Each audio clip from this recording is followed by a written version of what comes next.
దేవుని యొక్క వాక్యం ఈ ఆదివారం ఆరాధన వర్తమానంలో కొలస్సీలకు రాసిన పత్రిక అపోస్తలుడైన పౌలు గారు 1వ అధ్యాయము 27వ వచనాన్ని చదువుకున్నాం. చదవండి ఒకరు. అన్యజనులలో ఈ మర్మము యొక్క మహిమైశ్వర్యములు ఎట్టిదో అది అనగా మీ యందున్న క్రీస్తు మహిమ నిరీక్షణయై ఉన్నాడను సంగతిని దేవుడు తన పరిశుద్ధులకు తెలియపరచగోరి ఇప్పుడు ఆ మర్మమును వారికి బయలుపరచను. చాలు. అపోస్తలుడైనటువంటి పౌలు గారు కొలస్సీలో ఉన్నటువంటి దేవుని యొక్క సంఘానికి ఈ యొక్క పత్రికను వ్రాశారు. అనేక సందర్భాలలో మనము కొలస్సీ పత్రికలో నుంచి అనేక విషయాలు నేర్చుకోవడం జరిగింది. ప్రభు అయినటువంటి యేసుక్రీస్తు వారే ప్రధానమైనటువంటి వారు అనేది ఈ పత్రికలో మనకి స్పష్టంగా కనపడుతుంది. 27వ వచనంలో అన్యజనులలో ఈ మర్మము యొక్క మహిమైశ్వర్యం ఎట్టిదో అది అనగా మీ యందున్న క్రీస్తు మహిమ నిరీక్షణ ఉన్నాడన్న సంగతిని దేవుడు తన పరిశుద్ధులకు తెలియపరచగోరి ఇప్పుడు ఆ మర్మమును వారికి బయలుపరచెను. చదవనటువంటి వాక్య భాగంలో మనం నేర్చుకోవాల్సిన విషయం ఏంటంటే, మీ యందున్న క్రీస్తు మహిమ నిరీక్షణ ఉన్నాడు. క్రీస్తు ఎవరు అంటే రాబోయేటటువంటి ఆ యొక్క మహిమలో మనం ఉండటానికి మనకు నిరీక్షణ యేసుక్రీస్తు అయి ఉన్నాడు. అన్యజనులలో అంటే అన్యజనులు అంటే అర్థం ఏంటంటే ఈ ప్రపంచంలో యూదులు అనేవారు దేవుని యొక్క జనాలు. దేవుడు యూదులను ఏర్పరచుకున్నారు. ఆనాడు ఇజ్రాయేలు, ఈనాడు ఎవరయ్యా అంటే యూదులు దేవుడు ఏర్పరచుకున్నటువంటి వారు, దేవుని పిల్లలు. మరి అన్యజనులమైనటువంటి మనం ఎవరు అని దేవుని వాక్యంలో రాయబడిందంటే ప్రభు అయినటువంటి యేసుక్రీస్తు ద్వారా మనము కూడా యూదులతో సమానమైనటువంటి హోదా కలిగినటువంటి వారు. అదేంటి ఈ మధ్యాహ్న కాల సమయంలో దేవుని యొక్క వాక్యంలో నుండి మనం నేర్చుకోవాల్సిన విషయం ఏంటంటే క్రీస్తు మహిమ నిరీక్షణ. మీ యందున్న క్రీస్తు మహిమ యొక్క నిరీక్షణ. మనలో ఉన్నటువంటి క్రీస్తు ఎవరయ్యా అంటే మహిమకు ఆయనే నిరీక్షణై ఉన్నాడు. మన మహిమకు క్రీస్తు నిరీక్షణై ఉన్నాడు. ఆదాము గారి ద్వారా కోల్పోయినటువంటి మహిమను, ఆదాము గారి ద్వారా కోల్పోయినటువంటి నిత్య జీవాన్ని, ఆ యొక్క పరలోక రాజ్యాన్ని ప్రభు అయినటువంటి యేసుక్రీస్తు కడమటి ఆదాము ద్వారా నిత్య జీవాన్ని, మహిమను, పరలోక రాజ్యాన్ని ప్రభు అయినటువంటి యేసుక్రీస్తు వారి ద్వారా దేవుడు మనకి అనుగ్రహించారు. ఈ రోజు మన యొక్క వాక్య అంశం ఏంటంటే క్రీస్తు లేని క్రైస్తవులు. ఏంటి? క్రీస్తు లేని క్రైస్తవులు. ఇది అంటే ప్రపంచమంతా ఉన్నటువంటి సార్వత్రిక ప్రభు అయినటువంటి యేసుక్రీస్తు యొక్క సంఘాన్ని ఉద్దేశించి ఈరోజు వాక్యాంశం. ఇది మన ఊర్లో ఉన్నటువంటి మన సంఘానికి సంబంధించిన వాక్యం కాదు. ప్రపంచవ్యాప్తంగా ఉన్నటువంటి తెలుగు భాష అర్థమయ్యేటటువంటి వారిని గురించినటువంటి వాక్య సందేశం. అదేంట మీ యందున్న క్రీస్తు మహిమ యొక్క నిరీక్షణ. క్రీస్తు ఎవరంటే మన మహిమకు ఆయనే నిరీక్షణై ఉన్నారు. ఈ మర్మము యొక్క మహిమైశ్వర్యం ఏమిటి? మర్మం బైబిల్ గ్రంథంలో మర్మాలు అనేవి ప్రభువైనటువంటి యేసుక్రీస్తు వారు రాకముందు ఉన్నాయి, కానీ యేసుక్రీస్తు శరీరధారిగా వచ్చిన తర్వాత ఆయన శిలువలో మరణించి సమాధి చేయబడి పునరుద్ధరణైన తర్వాత ఇక మర్మాలు అనేవి లేవు. మర్మం అనేది ఏమైందంటే తెల్లగా తెలియజేయబడింది. పాపము నుండి మరణం నుండి క్రీస్తు శిలువలో చేసినటువంటి కార్యం తెలియపరచబడింది. ఇది మర్మం. ప్రభు రాకముందు ఇది మర్మం. ప్రభు అయినటువంటి యేసుక్రీస్తు వారు వచ్చిన తర్వాత ఆ మర్మము బయలుపరచబడింది. అదే మీకు పాపము నుండి మరణం నుండి క్రీస్తు శిలువ కార్యము తెలియజేయబడింది. ఇది సువార్త. ఇదే సువార్త.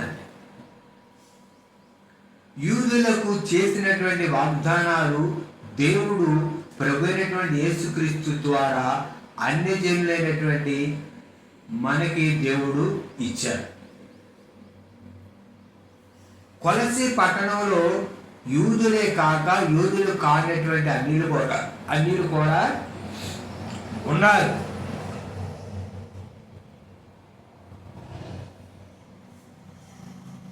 నిజమైన క్రైస్తవ జీవితం మనలో క్రీస్తు ఉండటం. నిజమైనటువంటి క్రైస్తవ జీవితం అంటే ఏంటి? క్రీస్తు మనలో ఉండటమే నిజమైనటువంటి క్రైస్తవ జీవితం. ఈనాడు ప్రపంచవ్యాప్తంగా క్రైస్తవుల సంఖ్య ఎక్కువ. ప్రపంచవ్యాప్తంగా క్రైస్తవుల సంఖ్య ఎక్కువ. క్రీస్తు జీవితం కల్పించినటువంటి క్రైస్తవులు ఉన్నారు. అదే మీకు క్రీస్తులాగా జీవితంలో క్రీస్తు కనిపించినటువంటి క్రైస్తవులు చాలా మంది ఉన్నారు. మందిరానికి వెళ్తారు, గుడ్ ఫ్రైడే, ఈస్టర్, క్రిస్మస్ పండుగలకు వస్తారు, కానీ వ్యక్తిగత జీవితంలో మార్పు అనేది ఏమాత్రం కూడా లేదు. కానీ పేరుకి ఎవరు వేరు? ఎవరు క్రైస్తవులు. కానీ జీవితంలో మార్పు లేదు. ఆనాడు క్రైస్తవులు, ఆనాడు ప్రారంభ సంఘంలో ఉన్నటువంటి క్రైస్తవులు, శిష్యులు, వారిలో క్రీస్తు ఉన్నారు. తర్వాత కాలంలో ఉన్నటువంటి భక్తుల జీవితాలలో క్రీస్తు కనపడ్డాడు. క్రీస్తు వారి యొక్క క్రియలలో కనపడ్డారు. అందుకని దేవుని వాక్యం ఏమని రాయబడిందంటే, మొట్టమొదటిగా అంత్యోక్యలో శిష్యులు క్రైస్తవులు అని అనబడ్డారు. వారిని క్రైస్తవులు అని అన్నారు అన్యులు. సమాజంలో ఉన్నవారు క్రైస్తవులు అంటే ఎవరైనా అంటే క్రీస్తు మాట వినేవారు, క్రీస్తును వెంబడించేవారు. యేసుక్రీస్తు మాట వినేవాళ్ళే క్రైస్తవులు. యేసుక్రీస్తు మాట వినేవాళ్ళే క్రైస్తవులు. యేసుక్రీస్తుని వెంబడించేవాడే క్రైస్తవులు. అదే మీకు దేవుని వాక్యాన్ని చూద్దాం. తిమోతి గారికి పౌలు గారు రాసిన 2వ పత్రిక 3వ అధ్యాయం 5వ వచనంలో ఉన్నటువంటి దేవుని యొక్క వాక్యాన్ని మనం ఒకసారి చూద్దాం. చూడండి, దేవుని వాక్యం తిమోతి గారికి పౌలు గారు రాసిన 2వ పత్రిక 3వ అధ్యాయం 5వ వచనం. పైకి భక్తి గల వారి వలె ఉండియు దాని శక్తిని ఆశ్రయించిన వారినై ఉందురు. చాలు. ఈ దినాల్లో, ఈ అన్ని దినాలలో ఎలా ఉంటారంట? క్రైస్తవులు అని చెప్పుకుంటున్న వారు ఎలా ఉంటారు? పైకి భక్తి కలిగిన వాళ్ళగా ఉంటారు. కానీ దాని వాక్యం పైకి భక్తి కలిగిన వాళ్ళు ఉంటారు, లాగా ఉంటారు, లోపల ఎలా ఉంటారు? దాని శక్తిని ఆశ్రయించని వారునై దాని యొక్క శక్తిని ఆశ్రయించిన వారే ఉంటారు. 40 రోజులు ప్రార్థన చేస్తారు. 40 రోజులు ప్రార్థన చేస్తారు, మందిరానికి కొడతారు. మరి బాగానే ఉంటుంది. మన 41వ రోజు పరిస్థితి ఏంటి? గుడ్ ఫ్రైడే అయిన తర్వాత, ఈస్టర్ అయిన తర్వాత పరిస్థితి అప్పుడు ఏంటి పరిస్థితి? అప్పుడు గుడి గుర్తురాదా, మందిరం గుర్తురాదా, దేవుడు గుర్తురాదా, వాక్యం గుర్తురాదా? మరి 40 రోజులు చేసినటువంటి ఆ ఆచార భక్తి మరి 41వ రోజు గుడ్ ఫ్రైడే, ఈస్టర్ తర్వాత ఏమైంది? క్రీస్తులో భక్తి అంటే 40 రోజులు కాదు, జీవితాంతం. అందుకే దేవుని వాక్యం ఏమని రాయబడింది? పైకి భక్తి కలిగిన వాళ్ళ ఉంటారంట, లోపల శక్తి లేదు, శక్తి లేదు. బయట క్రైస్తవ రూపం, లోపల క్రీస్తు లేడు. పైకి పైకి క్రైస్తవ రూపం కానీ లోపల ఎవరు లేరో తెలుసా? క్రీస్తు లేడు, పేరుకే క్రైస్తవం. వందనాలంటే కానీ లోపల ఎవరు లేరంటే ఆత్మీయంగా దేవుడు లేడు. దేవుని వాక్యాన్ని చూద్దాం. ప్రకటన గ్రంథం 3వ అధ్యాయం 1వ వచనం. ప్రకటన గ్రంథం 3వ అధ్యాయం 1వ వచనంలో ఉన్నటువంటి వాక్యం చదవండి. 7 నక్షత్రములను దేవుడు 7 ఆత్మలను గలవాడు చెప్పు సంగతులు ఏమనగా, నీ క్రియలను నేను ఎరుగుదును. ఏమనగా జీవించుచున్న వారన్న పేరు మాత్రం ఉన్నది గాని నీవు మృతుడవే. జీవించుచున్నావని పేరు ఉంది కానీ నువ్వు ఎవరవే? మృతుడివే, చచ్చిన వాడితో సమానమే. నువ్వు జీవించుతున్నా, నేను క్రీస్తుని అంగీకరించా, నేను బాప్తిజం తీసుకున్నా, నేను సంఘ సభ్యుడిని, అది జీవించుతున్నావన్న పేరు ఉంది కానీ పేరుకు ఎవరు? నువ్వు జీవించుతున్నావని పేరు ఉంది కానీ నువ్వు చచ్చినోడితో సమానమే. దేవుడి దృష్టిలో దేవుడు ఎలా చూస్తాడు? నువ్వు చచ్చిపోవడం అంటే ఆత్మీయంగా చనిపోవడం, ఆత్మీయంగా చనిపోవడం, శరీరంగా కాదు. బాప్తిజం తీసుకున్నారు, సంఘ సభ్యులు, ఆత్మీయ జీవితం లేదు, ఆత్మీయ జీవితంలో ఎదుగుదల లేదు. అర్థమైందంటారా? ప్రార్థన లేదు, ఏం లేదు? ప్రార్థన లేదు, వాక్యంపై ఆసక్తి లేదు, దేవుని వాక్యం మీద ఆసక్తి లేదు. తర్వాత పాపంలో జీవించే విధానం, లోకం మీద ప్రేమ, అదే లోకం మీద ప్రేమ, దేవుని మీద కాదు ప్రేమ. క్రైస్తవ సమాజంలో ఈ విధమైనటువంటి పరిస్థితి ఉంది. వాక్యం మీద ఆసక్తి లేదు, పాపంలో జీవించటం, లోకం మీద ఇంకా ప్రేమ తగ్గల. అది వీళ్ళు ప్రార్థనకి వెళ్తారా లేకపోతే ప్రార్థనకి వెళ్తారా అన్నట్టు ఉంటారు చూస్తే, కానీ చేతులు ఏమంటామండి? వెళ్తారు. ఆ విధమైనటువంటి జీవితం. దేవుని వాక్యాన్ని చూద్దాం. యోహాను గారు రాసిన సువార్త 15వ అధ్యాయం 5వ వచనంలో దేవుని వాక్యం ఏమని రాయబడింది? యోహాను సువార్త 15:5 చదవండి. ద్రాక్షావల్లిని నేను, తీగలను. ద్రాక్షావల్లిని నేను, తీగలు మీరు. ఎవడు నా యందు నిలిచియుండునో, నేను ఎవని యందు నిలిచియుండునో వాడు బహుగా ఫలించును. చాలు.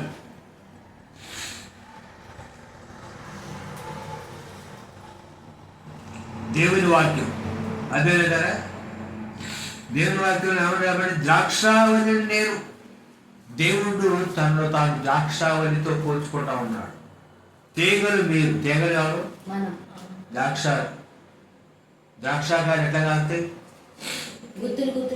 తీగ. అదే కదా. తీగలు ఎవరయ్యా అంటే మనమే తీగలం. ఎవరు నా యందు నిలిచి ఉండునో, నేను ఎవరి యందు నిలిచి ఉండునో వాడు బహుగా ఫలించును.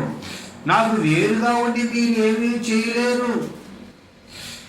అదే కదా. ద్రాక్ష వల్లితో మనం కలవకుండా ఆ యొక్క తీగ ఫలించింది అంటే అవకాశం ఉండదు. అదే రెండవ వచనం ఏమని రాయబడిందంటే, నాలో ఫలింపని ప్రతి తీగను ఆయన తీసి పారవేయు. ఇప్పుడు చూడండి, మనకి మల్లి తీగ, మనకి ఇప్పుడు సన్నజాజి, వెరజాజి, అదే కదా, సన్నజాజి వెరజాజి ఏంటి? తీగలు. ఆ తీగలు ఉన్నప్పుడు ఏం చేస్తారు? ఆకులు కోసేసి ఏంటి తీగలు ఏంటి ఎండిపోయింది వాటిని ఏం చేస్తారు? కట్ చేసి అప్పుడు నీళ్ళు పోసి అప్పుడు ఉంటే మళ్ళీ పూరిపోతుంది. పనికిరాని తీగలకు కూడా అలాగే ఉంచుతారా? ఆ యొక్క సన్నజాజి వెరజాజి ఆ యొక్క వాటికి ఉంచుతారు. ఏం చేస్తారు? పొడవలు తీసుకురా పోసారు, ఇది ఫలించట్లేదు. మనం పెట్టుకునే పూలకి మనం చూసేటప్పుడే తీగలు ఫలించకపోతే మనమే కొడవలతో కోసేస్తే, మరి మనం ఆత్మీయంగా ఫలించకపోతే దేవుడు ఏం చేస్తాడు? దేవుడు తీసేస్తాడు. ఫలింపని ప్రతి తీగను ఆయన తీసి పారవేయను. ఎవరైనా? దేవుడు, తండ్రి అయిన దేవుడు యేసుక్రీస్తులోను ఫలించకపోతే తీసి పారేస్తాడు. కయ్యేడు అయ్యేది అడ్డవతని అంటున్నాం, అంటవాను. మరి మనం ఫలించకపోతే దేవుడు ఏం చేస్తాడు? తీసేస్తాడు. ఫలింపని ప్రతి తీగ, ఫలింపని ప్రతి చెట్టు నరకబడి అగ్నిలో వేయబడును. గొడ్డలి ఇప్పుడే చెట్ల వేరకు ఉంచబడి ఉన్నది. ఫలింపని ప్రతి చెట్టును నరకబడి అగ్నిలో ఫలించాలి. ఫలవంతమైనటువంటి జీవితం ఉండాలి. క్రీస్తు లేకుండా ఆత్మీయంగా మనం ఫలించలేం. యేసుక్రీస్తు లేకుండా మనం ఫలించలేం. అదేంటంటే క్రీస్తు మనకు ఉండాలి. ప్రభు అయినటువంటి యేసుక్రీస్తు వారే కేంద్ర బిందువు. ప్రభు అయినటువంటి యేసుక్రీస్తు వారే కేంద్రం. కొలసీ పత్రికలో క్రీస్తే ప్రధానమైనటువంటి వారు. సంఘానికి ఆయనే శిరస్సు, సంఘానికి ఆయనే మూలం క్రీస్తు. గల్తీయులకు రాసిన పత్రిక 5:22 ఏమున్నాయంటే అక్కడ ఆత్మఫలాలు ఉన్నాయి. ఏమున్నాయి? ఆత్మఫలాలు. ప్రేమ, సంతోషం, సమాధానం, దయాళత్వం, మంచితనం, సాత్వికం, దీర్ఘశాంతం, విశ్వాసం, ఆశ. క్రీస్తుని అంగీకరించినట్టు మనకు కావాల్సింది ఏంటంటే ఆశా నిగ్రహం కావాలి. ఇది 9 ఫలాలలో 9వది ఆశ నిగ్రహం. వాళ్ళు చూడు ఎలా ఉన్నారు, వీళ్ళు చూడు ఎలా ఉన్నారు. ఆడవైపు ఎడవైపు చూడటం కాదని యేసు వైపు చూడాలి. ఎవరైపు చూడాలి? వాళ్ళేపు వీళ్ళేపు కాదు. పేతురు గారు ఎవరేపు చూశారు? పేతురు గారు నీళ్ళవేపు చూశారు. యేసుక్రీస్తు ప్రభువుని చూసినంతసేపు నీళ్ళ మీద నడిచారు. కానీ ఎప్పుడైతే సముద్రాన్ని చూశారు, నేనేంటి నీళ్ళ మీద నడటమే అని ఆలోచన వచ్చిందో ఏమయ్యారు? మునిగిపోయారు. యేసుక్రీస్తు ప్రభువారు నీళ్ళ మీద నడుచుకుంటూ అవుతా ఉంటే పేతురు గారు అన్నారు, అయ్యా నేను కూడా నడుపుతా, అవకాశం ఏంటే సరే పేతురు రా అన్నారు ప్రభు. యేసు ప్రభు వైపు చూసుకుంటా పేతురు వస్తా ఉన్నారు. పేతురు గారు వస్తా ఉన్నారు. యేసు చూసినంతసేపు నీళ్ళ మీద నడిచారు. నేనేంటి నీళ్ళ మీద నడట్లేంటి అని నీళ్ళ వైపు చూస్తారు. ఏమయ్యారు? నేనేంటి ప్రార్థన కాదు ఏంటి, నేనేంటి యేసు ప్రభుని అంగీకరించడం ఏంటి అని ఆలోచన వచ్చిందనుకో, అప్పుడు ఏమైపోతుంది? ఇక ఏమైపోతుంది? లోకం అనే సముద్రం కూడా మునిగిపోతుంది. గాలి సముద్రం చూసి నువ్వు కూడా రైతు మునిగిపోతుంది. కనుక ఆత్మఫలాలు ఫలించాలి. మనం ఆశ నిగ్రహం ఉండాలి. మనలో ఆశ నిగ్రహం. ఈ రోజుల్లో చాలా మందికి లేని ఏంటో తెలుసా? ఆశా నిగ్రహం లేదు. అసలు ఆశా నిగ్రహం అనేది అదే కదా, అది లేదు. ఆత్మ ఫలాలు ఫలించాలి. చెప్తుంది అనుకోండి, ఇప్పుడు మామిడికాయకి చేదనం, అదేనా?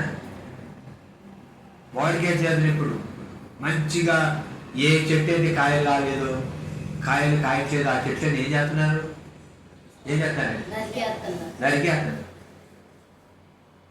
నరికేస్తున్నారు. ఉంచుకుంటారు అట్లా? ఉంచుకోరు, నరికేస్తారు. ఏ చెట్టు అయితే మంచి కాలుతో, ఏ చెట్టు అయితే కాయలు మంచి కాలుతో దిగుబడి వచ్చిందో అట్లాంటి చెట్లన్నీ ఉంచుతారు. ఇదివరకులాగా బాగా ఎక్కువ సంవత్సరాలు చెట్లను ఉంచట్లా. ఇప్పుడు చాలా చెట్లు, మామిడి తోటలలో రైతులు చాలా చెట్లు నరికేస్తున్నారు.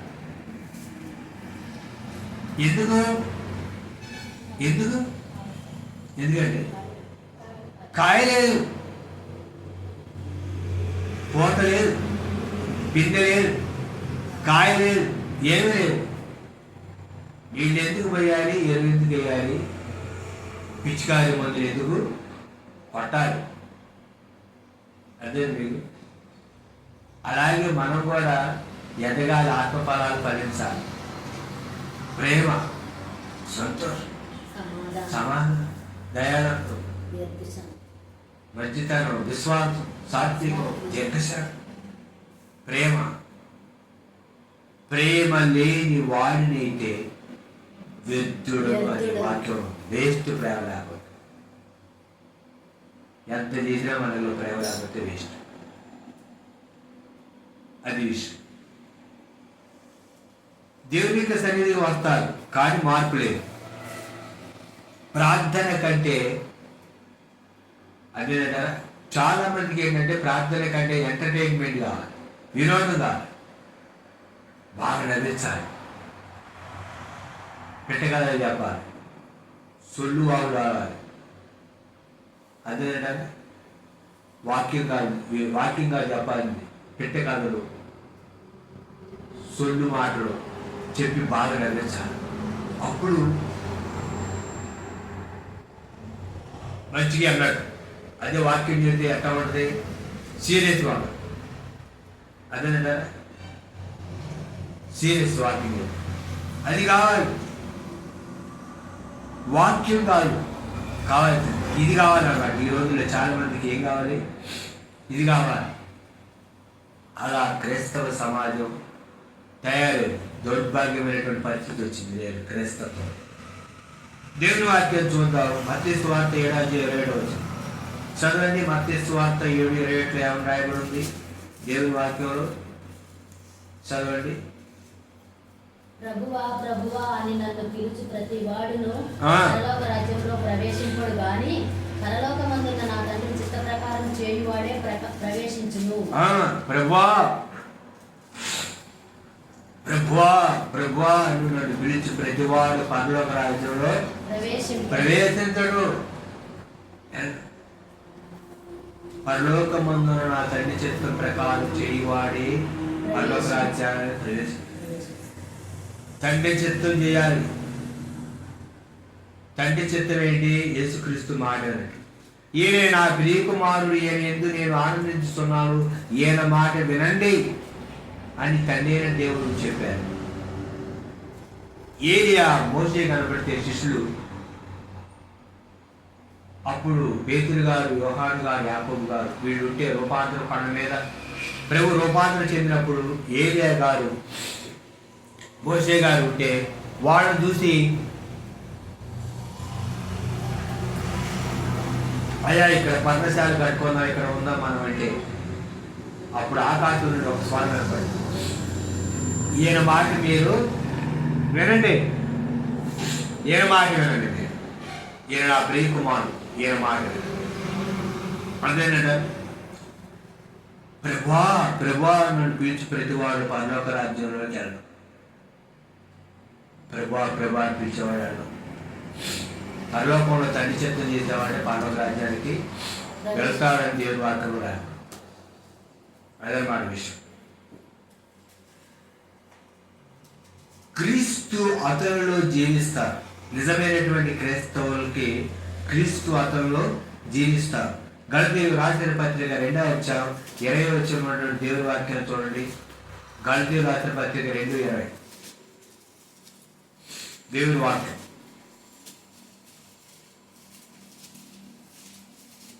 గలతీయులకు రాసిన పత్రిక పౌలు గారు 2వ అధ్యాయం 20వ వచనం చదవండి. 2:20. నేను క్రీస్తుతో కూడా సిలువ వేయబడి ఉన్నాను. ఇకను జీవించువాడును నేను కాను, క్రీస్తే నా యందు జీవించుచున్నాడు. చాలు, అర్థమేంటారా? నేను క్రీస్తుతో కూడా సిలువ వేయబడి ఉన్నాను, ఇకను జీవించువాడు నేను కాదు, క్రీస్తే నా యందు జీవించున్నాడు. మరి ఇంకా జీవించేది నీవా, లేకపోతే నీలో క్రీస్త? పౌలు గారిలో ఎవరు జీవిస్తున్నారంటే క్రీస్తు. పౌలు గారిలో క్రీస్తు జీవిస్తున్నాడు.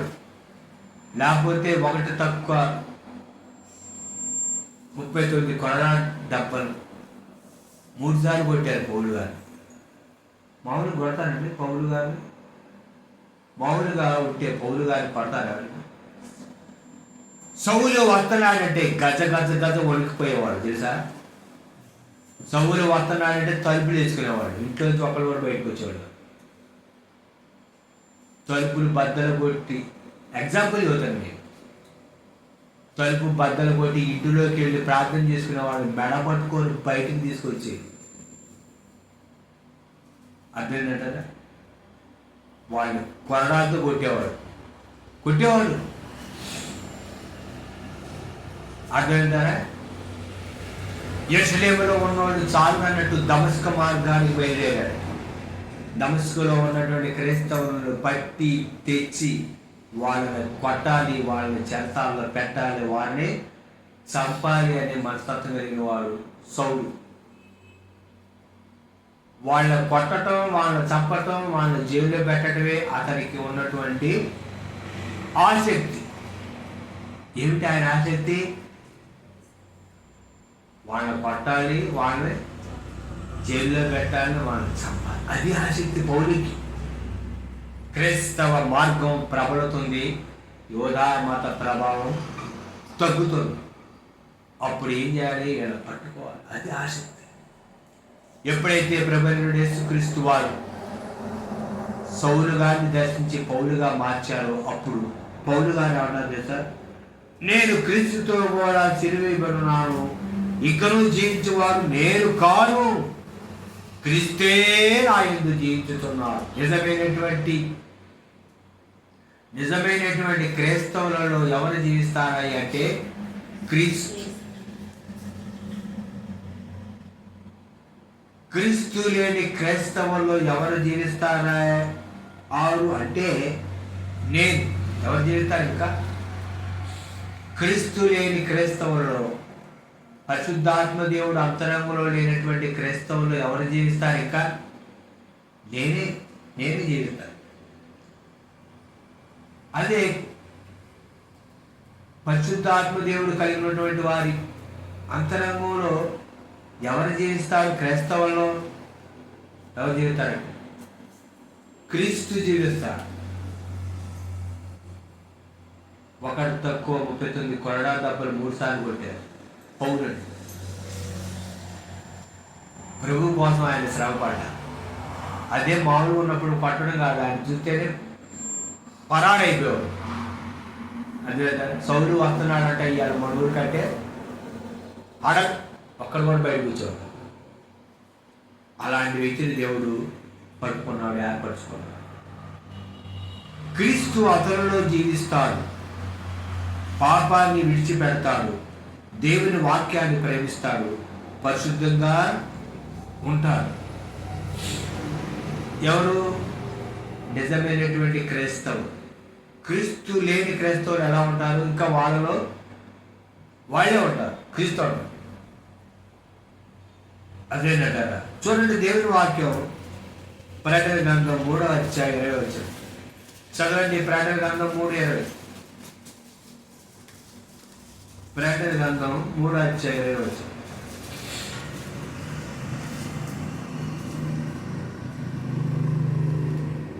చదవండి. ఇదిగో నేను ఆ, తలుపు వద్ద నిలుచుండి పట్టుచున్నాను. ఆ. ఎవరైనను నా స్వరము విని తలుపు తీసిన యెడల నేను అతని యొద్దకు వచ్చి అతనితో నేనును నాతో కూడా అతడును భోజనం చేయుదును. చాలు. ఇదిగో నేను తలుపు వద్ద నిలుచుండి తట్టుచున్నాను. తలుపు అంటే మన కంటికి కనబడే తలుపు కాదు, అదేనంటారా? మనసు. తలుపు అంటే మనసు. ఎవడైనా నా స్వరం విని, ఎవడైనా పర్లా, నా స్వరము విని తలుపు తీసిన యెడల నేను అతని యొద్దకు వచ్చి అతనితో నేను నాతో కూడా అతను భోజనము చేయను. ఎవడైనా నా స్వరం విని, ఎవరైనా సరే దేవుని యొక్క వాక్యం విని, దేవుని మాట విని, దేవుని యొక్క వాక్యానికి ఎవరైనా లోబడితే అప్పుడు దేవుడు అతనిలో ఉంటాడు. అదేనంటే దేవుడు అతనిలో ఉంటాడు. లవోదోకియా సంఘానికి దేవుడు యోహాను గారి ద్వారా రాసిన పత్రికలో ఉన్నటువంటి మాట అదే. తలుపు తడుతున్నాడు దేవుడు. మనసు బలవంతంగా దేవుడు మందిరానికి రమ్మని చెప్పడం. యేసుక్రీస్తు వారు బలవంతం చేయడు. నీ ఇష్ట ప్రకారం నీవు సొంతగా దేవుడికి సన్నిధి రావాలి, అది దేవుడు కోరుకునేది. అదేనట బలవంతంగా రావాలి, ఇష్టపూర్వకంగా రావాలి. అదేనట బలవంతంగా వస్తే ఎన్ని రోజులు వస్తారండి? ఎన్ని రోజులు వస్తారు? ఒక వారం 2 రోజులు వస్తారు, తర్వాత వస్తారు. బలవంతంగా తీసుకొచ్చి ఎవరిని కూడా కూర్చోబెట్టరు మందిరంలో. అదేంటారా? బలవంతంగా మందిరం ఏంటి అని మెడబట్టుకొని 2 చేతులు 2 కాళ్ళు కట్టేసి మందిరంలో ఎవరు కూడా కూర్చోబెట్టరు. మీ ఇష్టం. నమ్మి బాప్తిజం పొందిన వాడు రక్షించబడిన నమ్మవానికి శిక్ష లేదు. నీ ఇష్టం. రావాలనుకుంటే రా, వద్దనుండి ఆగి. Okay, your choice. కానీ చివరిలో ఏముంది? తీర్పు. దేవుడు మన ఇష్టపూర్వకంగా దేవుడి యొక్క సన్నిధికి వస్తే దేవుడు సంతోషిస్తాడు. అంతేగాని ఇష్టం లేకుండా వస్తే ఎట్లా ఎన్నో రోజులు రాగలుగుతాం మనం? అదే కనుక అది గమనించాలి. మనము పరిశుద్ధాత్మ దేవుడు కలిగినటువంటి క్రైస్తవులాగా ఉండాలి.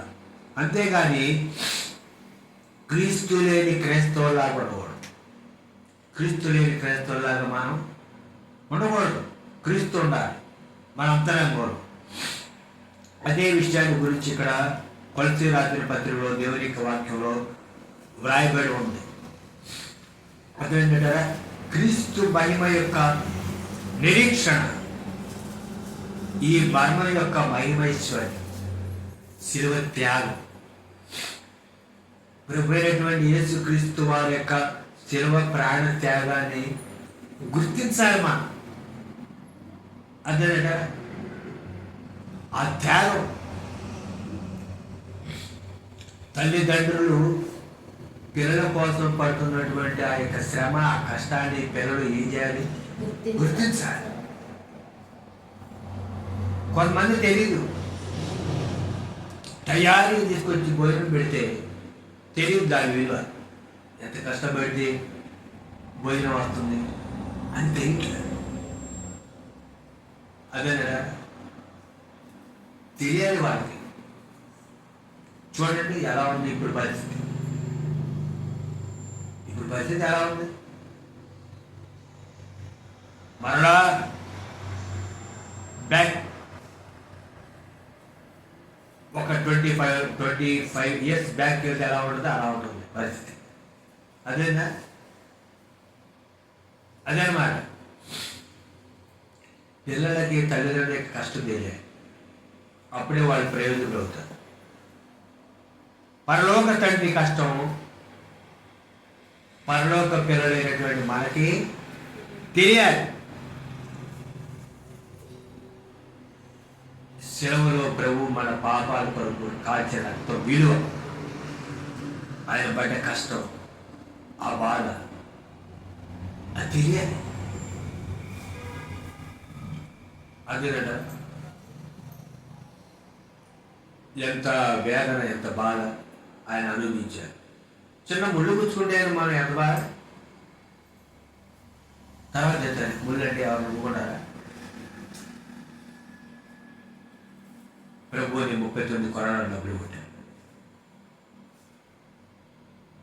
తలలో ముళ్ళ కిరీటం, చేతిలో గాయాలు, పక్కలో బయట పోటు.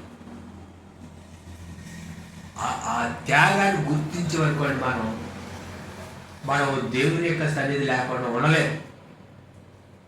అదే ఉండలే. మన కష్టం, మన బాధ, మన ఎక్కువ ఇబ్బంది ఉన్నప్పటికీ కూడా ప్రభు ఆత్మ కలిగి మనం ఉంటే, ప్రభువులో మనం జీవిస్తే, క్రీస్తు మనలో ఉంటే అవన్నీ కూడా మనకి కష్టం అనిపించు. కనుక క్రీస్తు కలిగినటువంటి క్రైస్తవులమా, క్రీస్తు లేని క్రైస్తవులమా? ఎవరమ్మా? మనం ఎలా ఉన్నాం? మన ప్రవర్తన ఎలా ఉంది? మన విధానం ఎలా ఉంది? ఈనాడు క్రైస్తవ సమాజంలో క్రీస్తు లేని క్రైస్తవులే దేవుని యొక్క సన్నిధి ప్రార్థనకి వెళ్తారు, వాక్యం వింటారు, పాట పాడతారు, ప్రార్థన చేస్తారు, కాళ్ళు తెస్తారు, కానీ ప్రవర్తనలో మార్పులు ఉండవు. యథా రాజా తథా ప్రజ అలా ఉంది, మార్పు లేదు. మళ్ళీ ఎవరు ఏమన్నా ప్రార్థన చేస్తారంటే అర్థమే కాదు. నేను ఎందుకన్నా ప్రార్థన ఇప్పుడేంటి, ఎప్పటి నుంచో అంటాను మేము ప్రార్థన. అంజూరపు చెట్టు ఒకటి ద్రాక్షావనంలో నాటారు, పూత లేదు, పిందె లేదు, కాయలు లేదు, పచ్చని ఆకులతో నిండిపోయింది. ఎందాక వెతికినా ఒక్క ఫలం కూడా లేదు. నిజమైన దేవుడు వ్యర్థమని అనుకున్నాడు, కానీ తోటమాలతో పాటుపడ్డ ప్రభు ఈ ఒక్క సంవత్సరాలైనా ఉంటే చూద్దాం, పాలు చేసి నీళ్లు పోసి ఎరువు వేస్తే ఫలించిద్దేమో. ఒకవేళ అప్పటికి ఫలించకపోతే అని బతిలాడు. తండ్రైన దేవుడికి మానవుడికి మధ్యగా ఉండి మధ్యవర్తి అయినటువంటి క్రీస్తు యేసు నరుడు బతిలాడు. అయ్యే ఒక్క సంవత్సరం మీ పిల్లలు బడి మందు కాకండి, మీ పిల్లలు పాఠాలు రాడు.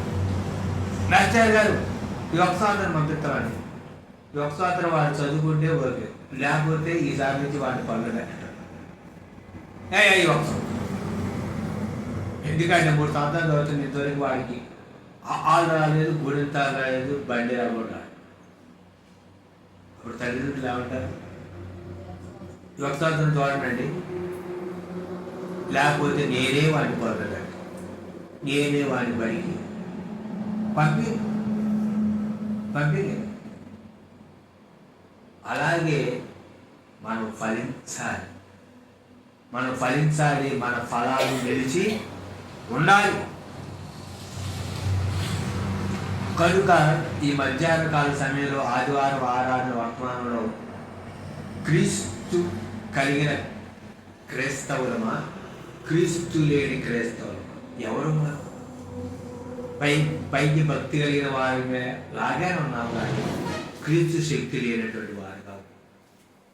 మన క్రియలు, మన ప్రవర్తన క్రీస్తుకి సంబంధం లేనట్టు ఉంది, వాక్యానికి సంబంధం లేనట్టు ఉంది. ఎలా ఉంది? మనల్ని మనం పరీక్షించుకొని విశ్వాస ఆత్మీయ జీవితం ముందుకు సాగుదాం. వచ్చే ఆదివారం యేసుక్రీస్తు ప్రభువారు శిలువలో పలికినటువంటి 7 మాటల యొక్క వివరణ. ఇది వాక్యం వచ్చే ఆదివారం. అది మనం నేర్చుకున్నాం కనుక అట్టి కృపా ప్రభు మనకు అనుగ్రహించిన గాక. ఆమేన్. ప్రార్థన చేసుకుందాం, కళ్ళు మూసుకుందాం, మనం పరీక్షించుకొని విశ్వాసంలో ముందుకు సాగు.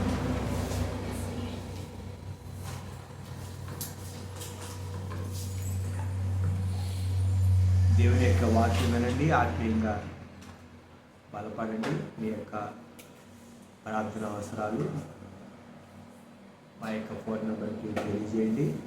మీ ప్రాంతంలో దేవుని యొక్క వాక్యాన్ని ప్రకటించాలి అంటే స్థానిక సంఘ కాపరి యొక్క సహకారంతోనే దేవుని వాక్యం ప్రకటిస్తాను. నేను మా ఫోన్ నెంబర్కి ఫోన్ చేయండి. మీ విలువైనటువంటి సలహాలు, సూచనలు కామెంట్ సెక్షన్లో కామెంట్ చేయండి. కొత్తగా మోస్ట్ ఫెలోషిప్ అనేటటువంటి మా ఛానల్ చూస్తున్న వాళ్ళు సబ్స్క్రైబ్ చేసుకోండి.